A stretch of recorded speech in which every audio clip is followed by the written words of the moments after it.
90,000 రూపాయలకు బిడ్డను కొని 35 లక్షలకు అమ్మేశారు. బిడ్డకు 4 లక్షలు, అండానికి 10,000. బాండ్ పేపర్లు కూడా రాయించుకుంటారు. చైనాలోని గ్వాంగ్జోలో ఉన్న కైవో టెక్నాలజీ సంస్థ డాక్టర్ జాంగ్ కిఫింగ్ నేతృత్వంలో ప్రపంచంలోని మొట్టమొదటి ప్రెగ్నెన్సీ రోబోను అభివృద్ధి చేస్తోంది.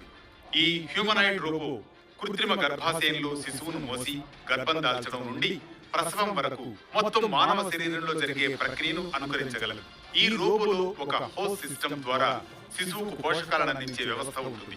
అదే శిశువు ఎదుగుదలకు సహాయపడుతుంది. 2026 నాటికి దీని ప్రోటోటైప్ విడుదల కానుంది. దీని ధర సుమారు $1,00,000 అంటే 12 లక్షల రూపాయలు ఉంటుందని అంచనా.